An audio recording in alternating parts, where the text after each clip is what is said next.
knjaza primoraše da primirje sa Turcima sklopi radi opšteg mira u Evropi.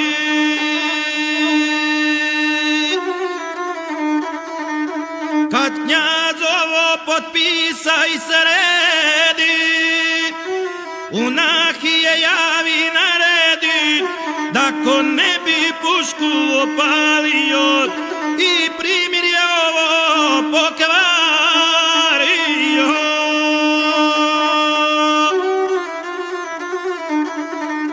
Serdar Šćepan nije znao za to, te prekrši naređenje dato, odeše tom iz Hercegovinu, te po tvrdu Goliju planinu, na vratima od duge krvave dvije turske posiječe glave i po svome običaju starom iz duge se vrati sa šićarom i u selo stiže Markovinu tanko i kuli pod Garač planinu.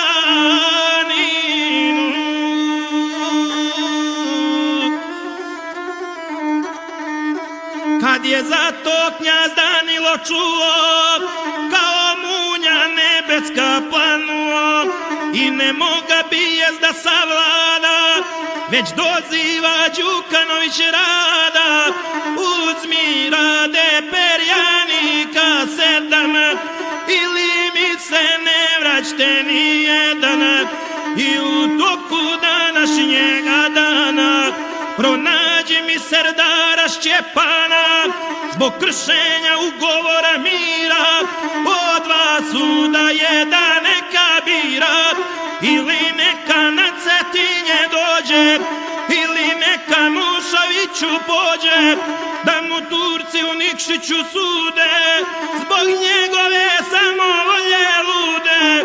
Nešćedne li tebe poslušati, na mjestu ga moraš mušketati. A kad stiže Markovini Rade i naredbu knjaževu predade, Serdar stao ne zna šta da radi, narede baka ova iznenadi, pa razmišlja na koju će stranu, ili knjazu ili kapetanu. Zna narav je knjaževa prijeka, tu sigurna pogibija čeka, i to od svog bogom pobratima, i riješi da ide Turcima, da ga bratska ne ubije ruka. Turci su se namučili muka, goneći ga da mu glavu smaknu i na bedem Nikšićki istaknu. Sam će im je danas odnijeti, jedno će se svakako mrijeti i na svoga pomamnog Dorina. Pređe preko tvrdijeg planina, pa kad gradskim bedemima priđe i straža ga išanaca viđe, prvo Serdar oružje odloži i dolazak njegov obrazloži, pa je onda zamolio stražu da sve begu Mušoviću kažu, da je došao da mu sude Turci. Sad se nađe Mušović na muci, jer ovome nadao se nije, ali sazva Turke viđenije na svojemu bijelome haru, da presudu donesu Serdaru.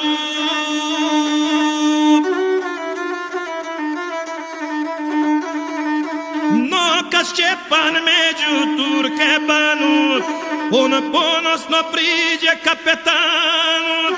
Kapetane od Nikšića grada, dosta sam ti zadavao jada, dosta sam ti zaplakao bula, i tvrdijeh razrušio kula. Evo glave sa Serdara živa, dar koji se nikom ne dariva. Odavno je tražiš Mušoviću, da zakitiš bedem u Nikšiću.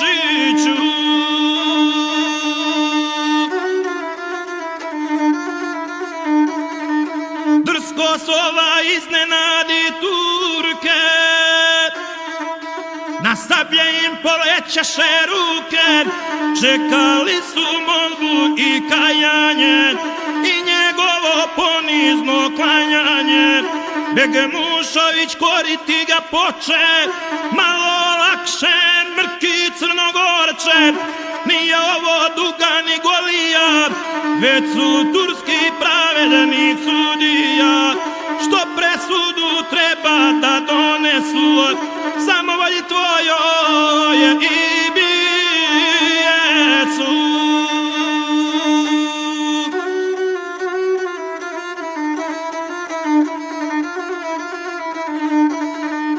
Đidić Hasan ustade i reče, ja predlažem da se posjeće.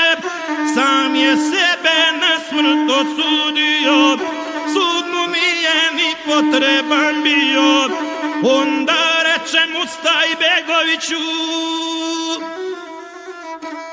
ja predlažem Beže Mušoviću da se Serdar na kolac nabije i presuda izvrši što prije.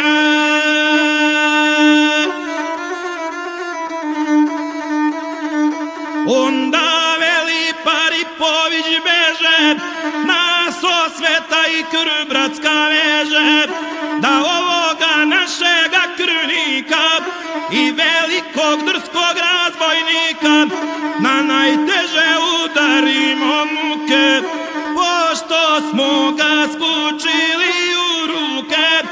On jedva despot sjeko Turaka, najboljih nikšićkih junaka, noge bule u crno zavio, na hiljade brava odjavio.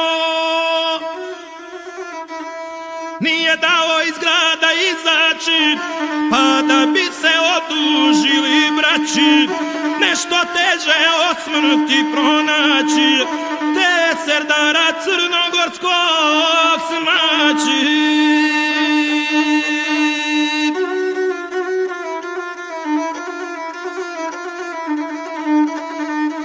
A Džimanić beže progovara,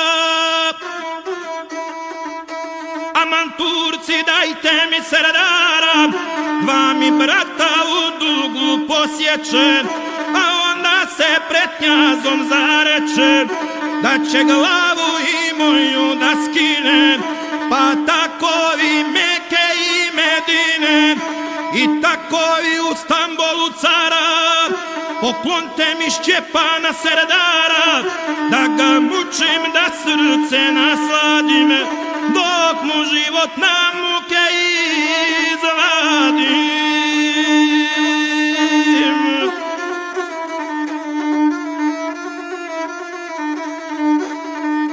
A Džajlija Perizović stari sabiraše izložene stvari, ima starcu 100 godina, zna ga dobro Meka i Medina. Sastajio se s Nikcom od rovina, nosi ranu s krvavije krusa, branio je Carigrad od Rusa. 3 puta bio kod sultana, pa se starac diže sa divana.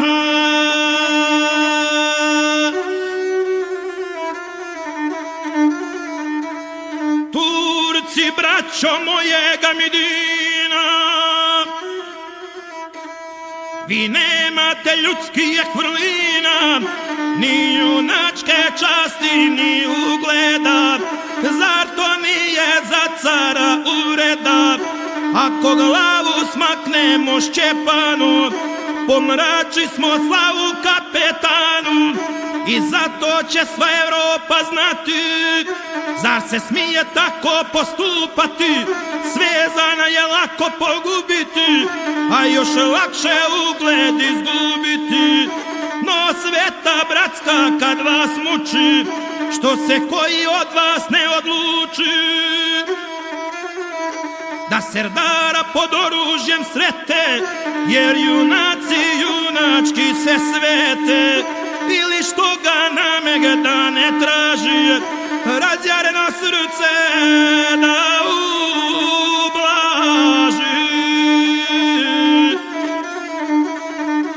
Serdar tako postupa, on mi je sa Turcima ruka svezan je.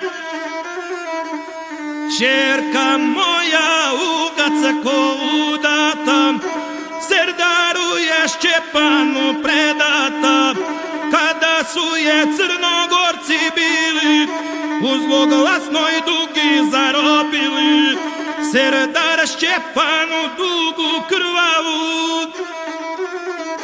čuvao je kao svoju glavu, da je neko mrko ne pogleda, dok na krsta zvizdiću je preda. Tako ljudi i junaci čine, to su prave ljudske veličine.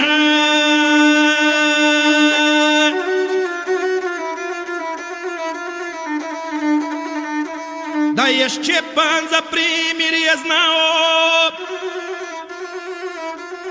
i za riječ knjaz koju je dao, ne bi danas na sud turski bio, nit bi knjazu riječe pogazio.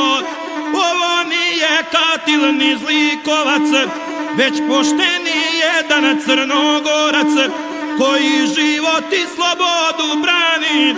A vi danas Turci Nikšićani, mislili ste da steknete slavu kad smaknete serdare u glavu, koju sablja ni puška ne štiti. Smijeli se koji usuditi da na Megdan pozove serdara dolje ispod Mušovića Hara, u prisustvu ovog slavnog suda, i s tim nek se završi presuda.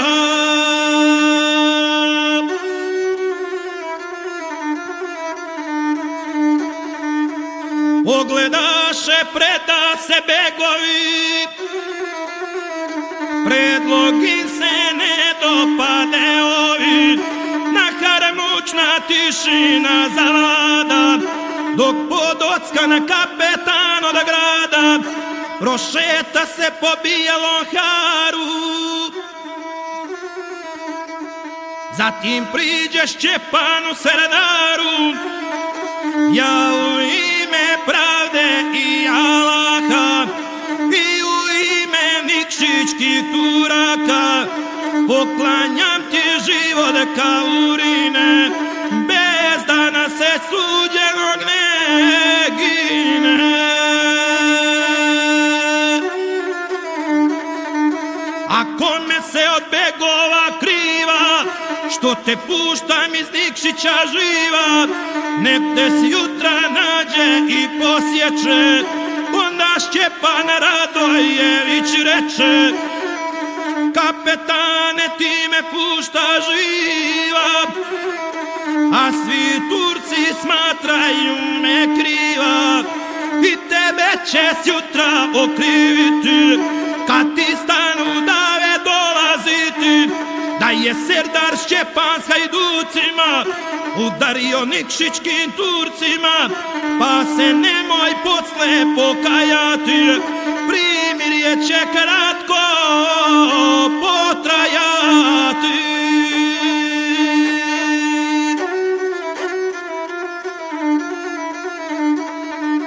Kapetan mu potvrdu napisa, pa udari pečat i potpisa, a konja mu i oružje vrati, i straža ga iz grada isprati do visokog Budoša planine.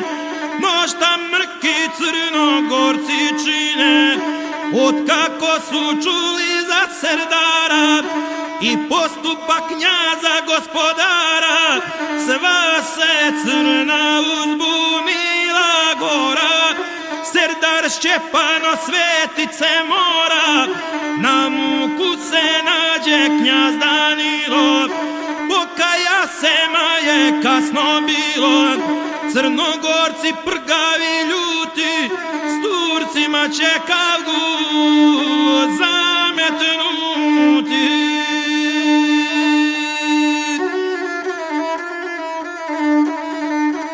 No kad Šćepan stiže na Dorinu,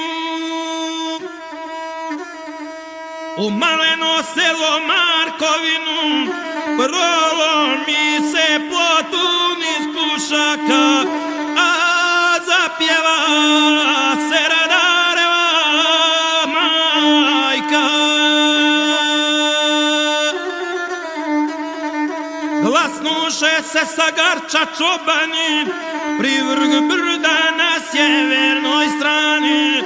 Džeferadare tanke opališe i veselu vijes objaviše. U sva sela Katunske nahije Serdara Šćepana